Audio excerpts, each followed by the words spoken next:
Good morning, नमस्कार, सुप्रभात। आप देख रहे हैं न्यूज 18 राजस्थान। मैं हूं आपके साथ मनुराज सक्सेना। नमस्कार, बहुत स्वागत है आप सभी का। आपके साथ मैं पल्लवी रविंद्र सिंह। संसद सत्र से जुड़ी बड़ी खबर है, उसी के साथ बुलेटिन की शुरुआत करेंगे। आज लोकसभा में संविधान पर पीएम मोदी बोलते नजर आएंगे। शाम 5 बजे संविधान पर चर्चा का जवाब आज प्रधानमंत्री देंगे। कल से लोकसभा में संविधान पर चर्चा जारी है। रक्षा मंत्री राजनाथ सिंह ने इसकी शुरुआत की थी और आज भी महत्वपूर्ण दिन, चूंकि आज संविधान पर जो चर्चा चल रही थी उसका जवाब देते हुए प्रधानमंत्री नरेंद्र मोदी नजर आएंगे। शाम 5 बजे चर्चा का जवाब देंगे पीएम। तो बेहद ही तीखी बहस आपको देखने को मिली थी जब संसद में संविधान पर चर्चा की जा रही थी। रक्षा मंत्री राजनाथ सिंह ने इसकी शुरुआत की और इसके जवाब में वायनाड से सांसद प्रियंका गांधी ने विपक्ष के तौर पर अपना पक्ष रखा और उन्होंने बताया कि किस तरीके से संविधान की अवहेलना की जा रही है। आरोप लगाए गए प्रियंका गांधी ऑर्डरों की तरफ से कि संविधान को बदलना चाहती थी बीजेपी, हालांकि जनता ने उनका साथ नहीं दिया, ये आरोप लगाए गए थे। और अब इन सारे आरोपों का जवाब शाम 5 बजे संविधान पर चर्चा जब रखी जाएगी तो उसका पीएम मोदी देते हुए नजर आएंगे। आज का दिन बेहद ही महत्वपूर्ण, क्योंकि जो पिछले दिनों चर्चा हुई संविधान को लेकर के, उस पर आज पीएम मोदी चर्चा करेंगे, जवाब भी देंगे, पक्ष भी रखेंगे और उनको सुनना इस वक्त बेहद दिलचस्प होगा, क्योंकि लगातार संविधान पर जो विपक्ष है वो आक्रामक रहा है बीजेपी पर। और यही वजह है कि आज जब लोकसभा में संविधान पर पीएम मोदी बोलते नजर आएंगे, जवाब देंगे विपक्ष के आरोपों का और जो सवालात उठते रहे हैं लगातार उनका जवाब देंगे, तो इस पर सभी की निगाहें टिकी हुई हैं। तो संसद सत्र से जुड़ी ये बड़ी खबर है आपके टेलीविजन स्क्रीन पर। आज लोकसभा में संविधान पर देश के प्रधानमंत्री नरेंद्र मोदी बोलते हुए नजर आएंगे।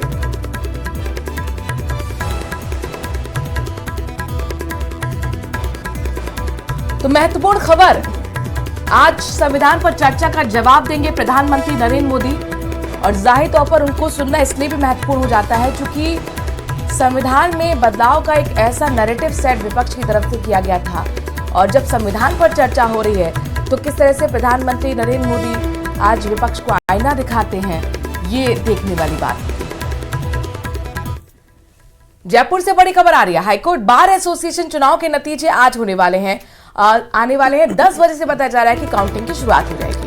तो 58 प्रत्याशियों के भाग्य का फैसला हो जाएगा। अध्यक्ष, महासचिव समेत 17 पदों पर नतीजे आएंगे। कुल बताया जा रहा है कि 5000 से ज्यादा वोटों की गिनती होगी। ये जानकारी सामने निकल कर आ पा रही है। तो सतीश चंद्र सभागार में 10 बजे से मतगणना शुरू हो जाएगी और आज फैसला हो जाएगा।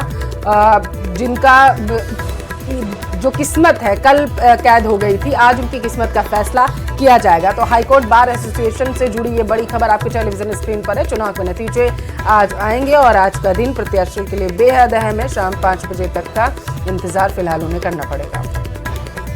सतीश चंद्र सभागार में 10 बजे से मतगणना होगी। सुबह 10 बजे आज से काउंटिंग शुरू। 58 प्रत्याशियों के भाग्य का आज फैसला होगा और काउंटिंग जैसे ही खत्म होगी उसके बाद से चुनाव के नतीजे का ऐलान। 17 पदों पर आएंगे नतीजे। अध्यक्ष और महासचिव समेत कुल 5020 वोटों की गिनती होनी है। सुरक्षा के भी कड़े इंतजाम किए गए हैं। हाईकोर्ट बार एसोसिएशन चुनाव के नतीजे के लिए आज बड़ा दिन है। आज 58 प्रत्याशियों के भाग्य का फैसला होने वाला है। तो सुरक्षा के भी कड़े इंतजाम किए गए हैं और हाईकोर्ट और सुप्रीम कोर्ट के आदेश के मुताबिक कल चुनाव हुए थे। जाहिर तौर पर चुनाव शांतिपूर्ण तरीके से संपन्न हुए। एक बड़ा ये चैलेंज खत्म हुआ है, लेकिन आज नतीजे और ये तय हो पाएगा कि कौन जीतता है, कौन हारता है।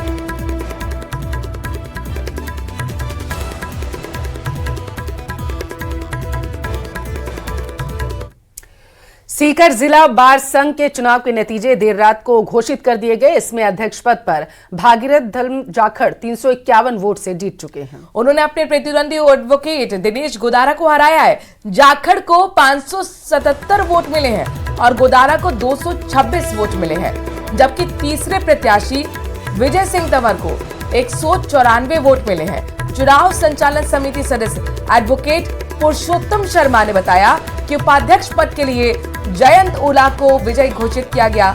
महासचिव के पद पर नरेश कुमार भूकर ने 499 वोट हासिल कर संदीप तिवारी को 5 मतों से शिकस्त दी है। पुरस्कारित सचिव के पद के लिए नरेन मीणा ने 526 वोट हासिल कर अपने प्रतिद्वंदी नंद किशोर को 64 मतों से हराया है।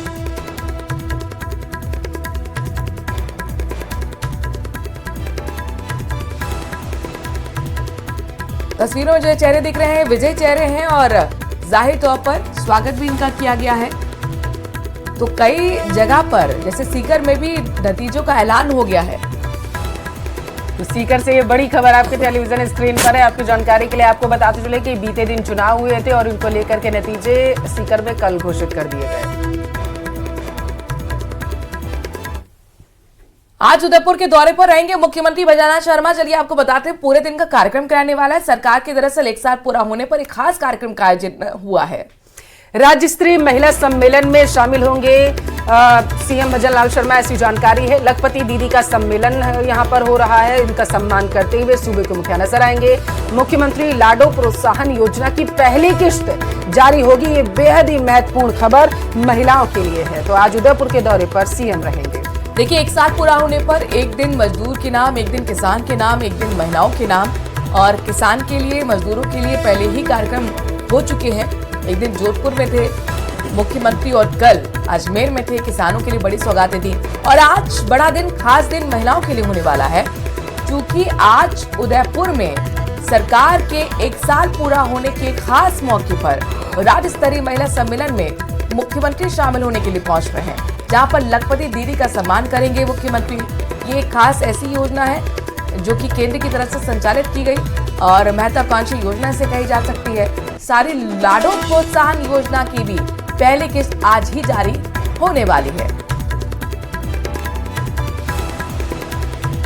तो आज उदयपुर के दौरे पर सूबे के मुखिया सीएम भजनलाल शर्मा रहने वाले हैं। सरकार के एक साल पूरे होने पर तमाम तरीके के कार्यक्रम का आयोजन किया जा रहा है। आपकी जानकारी के लिए आपको बताते चले कि यही वजह है कि तरह तरीके के कार्यक्रम भी आयोजित किए जा रहे हैं, जिसमें सीएम और डिप्टी सीएम दिया कुमारी खुद पहुंचकर लोगों को संबोधित भी कर रही हैं, सम्मानित भी कर रही हैं। और डबल इंजन की सरकार में किस तरीके से राजस्थान विकास के पथ पर लगातार पिछले एक साल में आगे बढ़ा है, इसको लेकर के लोगों को जानकारी दी जा रही है। सूबे की सरकार जो है लगातार किस तरीके से राज्य की जनता के लिए प्रतिबद्ध है, उनके विकास के लिए, उनके उत्थान के लिए, इसके बारे में जानकारी दी जा रही है। और इसके साथ साथ किस तरीके से जो योजनाएं हैं लोगों के लिए कारगर साबित हो रही हैं, खास करके राज्य सरकार की जो योजनाएं हैं किस तरीके से किसानों को आत्मबल दे रही हैं आगे बढ़ने के लिए, महिलाओं को आत्मनिर्भर बना रही हैं, इन सब के बारे में जानकारी। लाडो प्रोत्साहन योजना एक बेंचमार्क साबित हुई है मध्य प्रदेश के अंदर भी।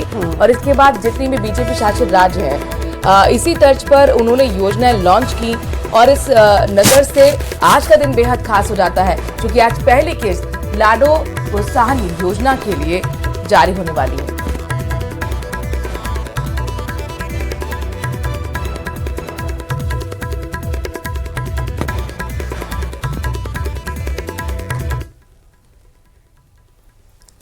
चलिए बढ़ रहे हैं आगे। विपक्ष आरोप लगाता है कि सरकार का इकबाल खत्म हो रहा है और पूरे तंत्र पर नौकरशाही हावी हो रही है। लेकिन जब सरकार के मंत्री कहने लगे कि पोस्टिंग के बावजूद अफसर ज्वाइन ही नहीं कर रहे हैं, तो क्या कहा जाएगा। जैसलमेर में प्रभारी मंत्री ने यही बेबसी अपनी बयान की है। देखिए रिपोर्ट पे।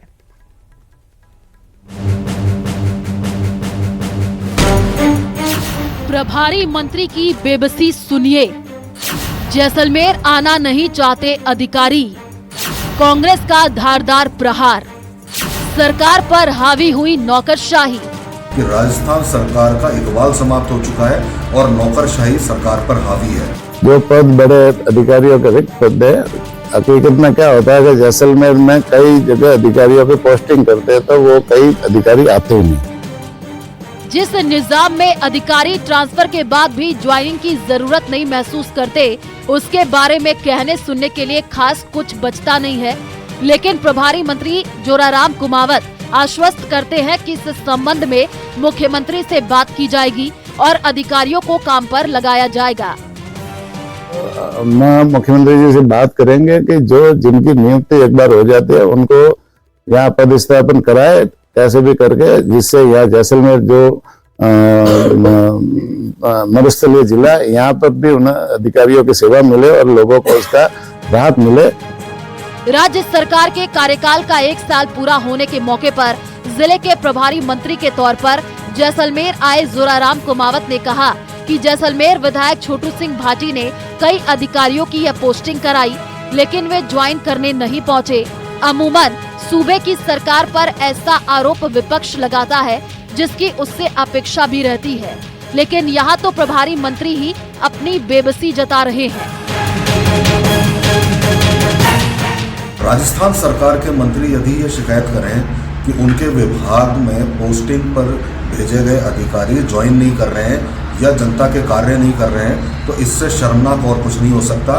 यह उदाहरण है कि राजस्थान सरकार का इकबाल समाप्त हो चुका है और नौकरशाही सरकार पर हावी है।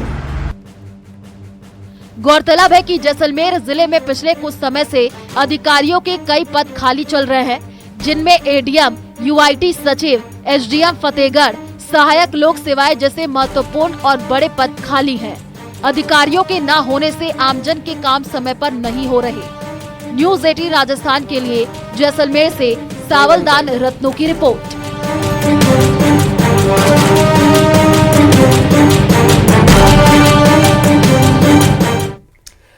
सरकार के 1 साल पूरा होने पर पाली के बांगड़ कॉलेज में जिला स्तरीय कार्यक्रम का आयोजन किया जा रहा है, जिसमें प्रभारी मंत्री झाबर सिंह खर्रा समेत कई अधिकारी शामिल हुए। लेकिन इस कार्यक्रम के बीच एक ऐसी तस्वीर सामने आई जिसने हर किसी को हैरान कर दिया। ये खास रिपोर्ट उस पर देखिए।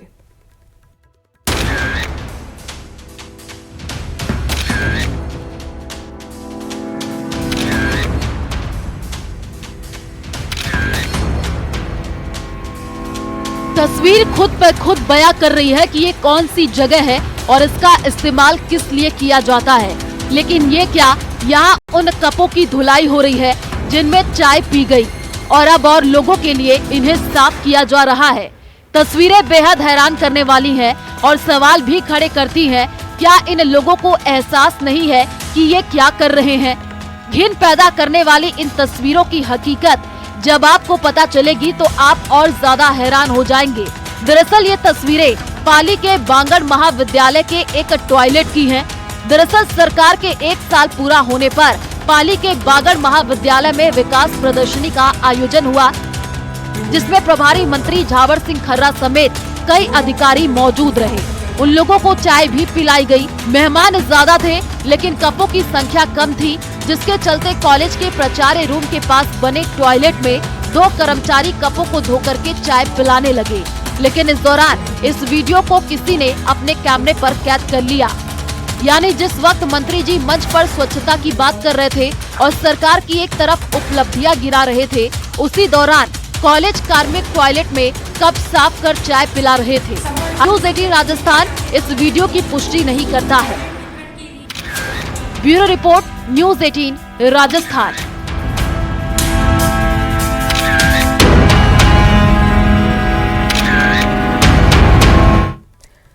बूंदी से इस वक्त की बड़ी खबर आ रही है, जहां पर नाबालिग लड़की से बंधक बनाकर रेप का मामला सामने आया। 1 लाख में खरीदने वाले युवक पर रेप का आरोप लगा है। तो आरोपी चंगुल से छूटकर बच्ची ने पूरी घटना बताई। जैसे ही बच्ची आरोपी के चंगुल से छूटी, उसने अपनी आप बीती बताई। उसने बताया कि किस तरीके से उसके साथ पूरे घटनाक्रम को अंजाम दिया गया। नाबालिग को बाल कल्याण समिति को सौंप दिया गया, जहां पर उसका अब जो है मेंटल स्टेटस कैसा है उसको भी चेक किया जाएगा। 13 साल की लड़की है। चाचा चाची ने इसे बेच दिया था। मध्य प्रदेश के गुना से लाकर बच्ची को रायथल में बेचा गया था। 1 लाख में डील हुई और 1 लाख में खरीदने वाले युवक पर ही रेप का आरोप है। आरोपी चुंगल से छूटकर आई बच्ची ने पूरी घटना बताई कि किस तरीके से उसके साथ दुष्कर्म किया गया। नाबालिग को बाल कल्याण समिति को अब सौंप दिया गया है। 13 साल की बच्ची है जिसको उसके ही चाचा चाची ने 1 लाख में रायथल में बेच दिया था। मध्य प्रदेश के गुना से ये महत्वपूर्ण खबर है, क्योंकि बच्ची जो है वो वहीं की रहने वाली है और इस बच्ची को बताया गया है कि रायथल में बेचा गया था। रिश्तों को तार-तार करने वाली ये खबर सामने आई है। बेहद ही गंभीर आरोप बच्ची के चाचा चाची पर ही लगाया। ज्यादा जानकारी लेंगे, बिल्कुल हमारे संवाददाता जुड़ गए हैं और उनका रुख लेते हैं। चयन, ये बताइए कि अभी फिलहाल बच्ची कैसी है, क्या मेडिकल एग्जामिनेशन करा लिया गया है? कि जैसा कि जो ये बूंदी जिले में महिला की जो खरीद फरोख्त का मामला है, ये जो एमपी के गुना निवासी एक नाबालिग बालिका को उसी के चाचा चाची ने जो घुमाने के बहाने बूंदी जिले में ला करके और यहाँ पे रायथल गांव में एक युवक को 1 लाख में बेच दिया, जिसके बाद में आरोपी युवक द्वारा 3 दिन तक बालिका को बंधक बनाकर उससे जबरन दुष्कर्म किया गया, जिसके बाद वो रात्रि को जंगल के रास्ते जैसे तैसे होकर के खटकर रोड पर आने में कामयाब हुई, जहां पे मिले जागरूक लोगों ने बाल कल्याण समिति को सूचना देकर बालिका को सुपुर्द किया है, जिसके बाद में बाल कल्याण समिति जो बालिका को जो विश्वास में लेकर के उससे बयान दर्ज किए और उसको एहतियात के तौर पर नारी निकेतन में रखा गया है। जी चलिए, ये बताइए क्या कोई एजेंसी भी इसमें इन्वॉल्व है? क्या ह्यूमन ट्रैफिकिंग के एंगल से भी पुलिस जांच पड़ताल कर रही है? क्या कह रही है पुलिस? नहीं, जैसा कि जो बाल कल्याण समिति की अध्यक्ष सीमा पोद्दार से जानकारी मिली है कि उनको जो गांव के जो जागरूक लोगों से जानकारी मिली थी, इसके बाद में उन्होंने पीड़ित नाबालिग बालिका को दस्तयाब किया है और उससे जो बयान लेकर के, और अभी तक जो पीड़ित नाबालिग का कहना है कि उसके जो चाचा चाची थे उसको जो यहाँ पे घुमाने के लेके आए थे। चलिए, कब तक गिरफ्तारी होगी, क्या एक्शन होगा, देखना होगा। फिलहाल के लिए बहुत बहुत शुक्रिया चैन से। डीजीजीआई जयपुर की जोनल यूनिट ने खुफिया जानकारी के आधार पर तकरीबन 10 करोड़ रुपए की टैक्स चोरी पकड़ी है। राजधानी के कई इलाकों में कार्रवाई करते हुए डीजीजीआई ने लुब्रिकेंट ऑयल के व्यापारी मिसेस दीपक एंटरप्राइजेस और मिसेस रेक्सी लूबर्स के साथ साथ lubricating oil refiner Mrs Mahavir chemical industries, Mrs Maheshwari petrochemicals और मिसेस ओम इंडस्ट्रीज के परिसर में जाकर तलाशी ली है। तो तलाशी के दौरान डीजीजीआई के अधिकारियों को टैक्स चोरी के एक नए तरीके का ही पता चला। दरअसल लुब्रिकेटिंग ऑयल के व्यापारी गुप्त रूप से ब्रांडेड लुब्रिकेटिंग ऑयल को बिना किसी को सप्लाई किए फर्जी बिल बनाकर खुर्द-बुर्द कर रहे थे। वे इन बिलों के जरिए बिना बिल लिए यूज्ड ऑयल को कवर कर रहे थे। अधिकारियों के मुताबिक इन फर्मों से मिले कागजात के आधार पर पता लगाया गया है कि तकरीबन 10 करोड़ की टैक्स चोरी हुई है। वहीं एक रिफाइनर के आवासीय परिसर से 4 करोड़ रुपए बरामद किए गए। इसके अलावा 1.5 करोड़ रुपए और भी बरामद किए गए। फिलहाल डीजीजीआई की जांच इस मामले में लगातार जारी है। धौलपुर की बाड़ी विधानसभा के पूर्व विधायक गिरिराज सिंह मलिंगा को इंजीनियर हर्षापति के साथ की गई मारपीट के मामले में शुक्रवार को सुप्रीम कोर्ट से बड़ी राहत मिल गई। तो सुप्रीम कोर्ट के जस्टिस एम सुंदरेश एवं अरविंद कुमार की बेंच ने गिरिराज सिंह मलिंगा की याचिका को स्वीकार कर जमानत दे दी। सुप्रीम कोर्ट ने दोनों पक्ष की बहस और दलील सुनने के बाद मलिंगा को राहत देने के प्रदान करने पर वो राजी हुए। गिरिराज सिंह मलिंगा को जमानत मिलने के बाद उनके समर्थक और कार्यकर्ताओं में खुशी की लहर है। गिरिराज मलिंगा की जमानत की पेशी आज सुप्रीम कोर्ट में नियत थी। सुप्रीम कोर्ट की बेंच जस्टिस एम सुंदरेश और जस्टिस अरविंद कुमार की बेंच ने हाई कोर्ट द्वारा दिए गए कैंसिलेशन के आदेश को निरस्त किया है और उनकी जमानत को बहाल कर दिया है। शिक्षा मंत्री मदन दिलावर ने जोधपुर में दावा किया है कि स्कूल में टीचर मोबाइल नहीं चलाएंगे और इस घोषणा का शिक्षा के स्तर पर काफी फर्क पड़ा है।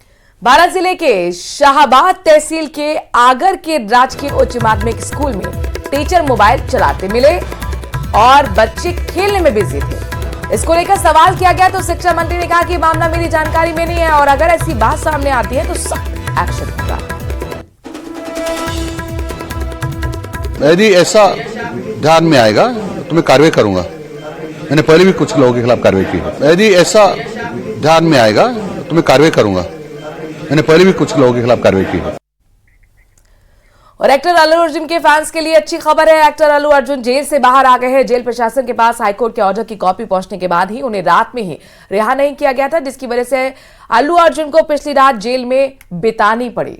तो आपकी जानकारी के लिए आपको बताते चले कि बीते दिन ही उन्हें गिरफ्तार किया गया था। पुष्पा 2 की स्क्रीनिंग के दौरान हैदराबाद में भगदड़ मची थी। इस दौरान कई लोग घायल हुए थे और इस भगदड़ में एक महिला का दम घुटने की वजह से मौत हो गई थी, जिसके बाद अल्लू अर्जुन के खिलाफ कई तरीके की धाराओं में केस दर्ज किया गया था और बीते दिन यानी कि कल उन्हें गिरफ्तार किया गया था। और इस पूरे मामले को लेकर के बताया जा रहा था जैसे ही सुनवाई हुई तो 14 दिन के लिए हालांकि उन्हें जेल भेजने का आदेश दिया गया था, लेकिन इस बीच अच्छी खबर ये सामने निकल के आई कि अल्लू अर्जुन को जमानत मिल गई। अल्लू अर्जुन जेल से बाहर आ जाएंगे और ये अल्लू अर्जुन के फैंस के लिए काफी अच्छी खबर है, क्योंकि बीते दिन जब उन्हें गिरफ्तार किया गया था तो उनके फैंस काफी निराश हुए थे। और जाहिर तौर पर पहले लोअर कोर्ट ने 14 दिन की जेल पे भेजा, लेकिन अल्लू अर्जुन को हाई कोर्ट से जमानत मिल गई है, तो अब जल्द ही उनकी रिहाई होगी। क्योंकि कल रात इसलिए रिहाई नहीं हो पाई, कागजात पहुंचे नहीं थे जेल तक। और जाहिर तौर पर ये मामला इसलिए भी सुर्खियों में है क्योंकि सुपरस्टार हैं अल्लू अर्जुन। जिस तरह से पुष्पा 2 रिकॉर्ड तोड़ कमाई कर रही है, तो इस बीच अचानक उनकी कल गिरफ्तारी हो गई थी। 5 तस्वीरें और इनके माध्यम से आप देखिए पूरे घटनाक्रम किस तरीके से यहाँ पर हुआ है। रिहा हो गए हैं अल्लू अर्जुन, ये फैंस के लिए बहुत बड़ी खबर है, राहत की खबर है।